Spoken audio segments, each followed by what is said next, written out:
You guys heard the story of Moses? Maybe saw the movie? So Moses, he's walking on the side of this mountain. All of a sudden, he sees this bush, and his bush is on fire. That didn't bother him so much, but the fact that the bush was on fire, it never burned up. And so something about the bush drew him in. And then when he gets to the bush, all of a sudden he realizes that God is there. And God cries out to him, Moses!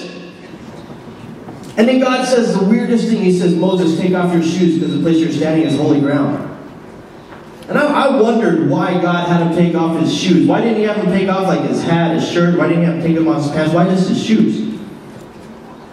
And you guys, Moses was a shepherd, so he walked around with a bunch of sheep. And when you walk around with a bunch of sheep, guess what you walk in a lot? You walk in a lot of poo. And so God is calling Moses to do something great. And God is calling every single one of you to do something great. But He's calling you to, one, get rid of your uncleanness. Because you can't come in to the presence of God and walk in the great things that God is calling you to do unless you get rid of your shoes because they got poo on them. So today, this morning, is going to be all about getting rid of the poo on your shoe. Because God is calling you to something great, but you can't do it if you're living in sin like you're living in now. You see, today is Good Friday. This is the day that Jesus died a brutal death on a cross. We've probably seen the movie, but it was violent, it was brutal. They took a cat of nine tails that had metal and bone on it, would stick into his back, and they would turn around and rip it out. The cross wasn't a happy death. The biggest change came in my life when I walked into a church. I saw Jesus hanging on a cross, and I realized that should be me. Jesus was perfect. He never did anything wrong. It should be, I looked up at the cross and just saw this statue of Jesus on the cross, and I realized I should be that person right there. But Jesus cared so much about me, RK, that He took a brutal, violent death so that I wouldn't have to. And a time came when He finally died and they put Him in a tomb. But you see, Jesus always said, when people will come up and ask Him, how do we know we should believe you? Why should we believe you instead of all these other guys or all these other gods on the planet? Why you? How do we really know you're the Son of God? How do we really know you're the King that you say you are? And you know what Jesus told him? He said, you kill me. 3 days later, I'll come back from the dead. And you guys, they killed him good. And they put him in a tomb. And I want to tell you something. He's not a little baby in a manger anymore.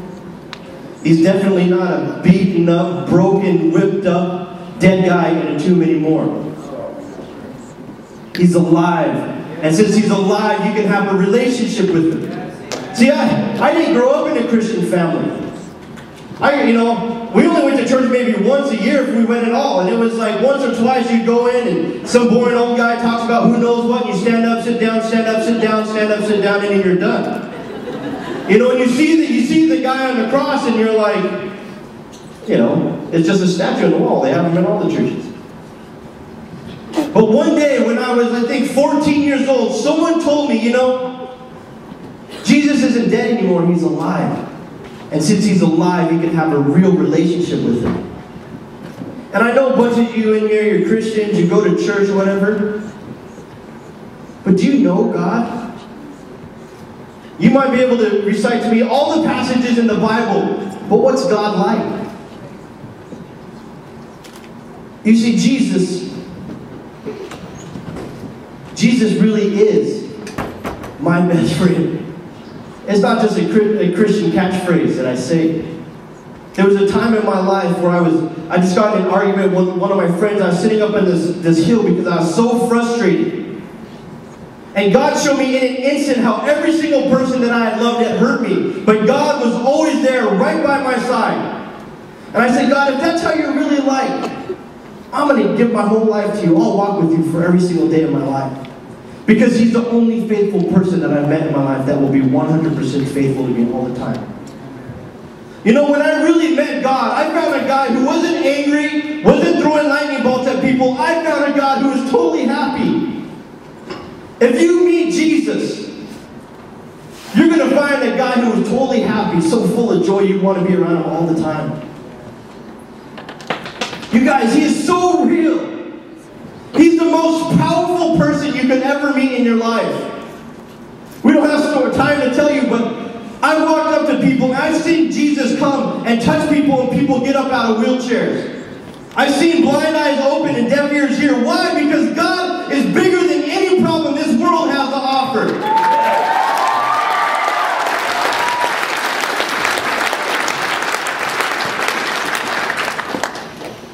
You know, today, Good Friday, your sins put him on the cross.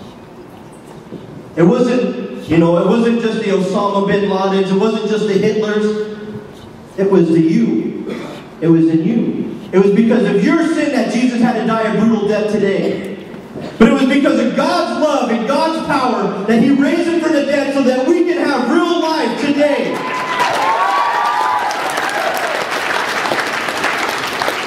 But something has to happen in your life. You have to give up this life of sin and take up the life of Jesus. We did a lot of preaching on eternity. You know, pray this prayer so that you can go to heaven when you die. But I'm telling you today, give your life to Jesus and let him give you life today. Come meet the guy who is the happiest person you could ever meet in your life. Come meet the guy today who will never leave you. He'll always be by your side. You know, that we were praying earlier. There's guys out here, you're addicted to pornography, you're watching it on the internet. There's girls out here, you're in a bad relationship, you're sleeping with a guy, doing sexual things you shouldn't be doing.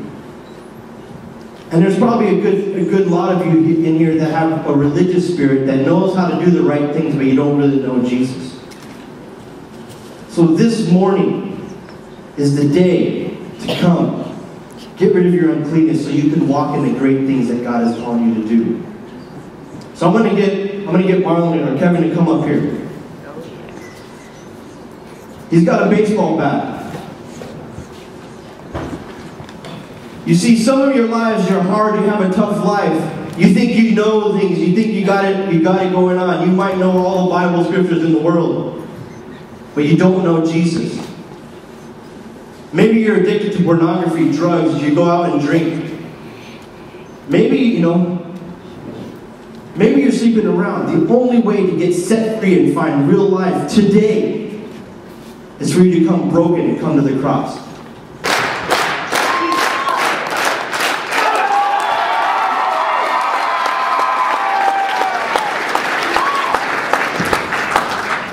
Guys, this is where you gotta come to get rid of those things that are keeping you from having true life.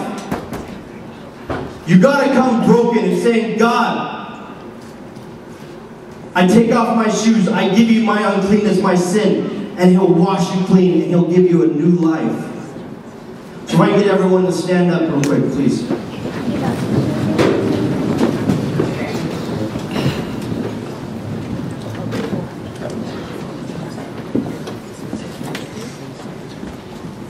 Today is the day where you get rid of your sin. Today is the day where you truly give God your entire life, not just a little bit of it, not just a Sunday or a Wednesday. Where when you walk in your school on Tuesday, God is walking with you. Today is the day when you give your life totally, completely to God, where he's your king. He's not just a guy at church who runs a religion. He's a king, and you do what the king wants you to do. Where even if God is calling you to die, you say, God, not my will, but your will be done.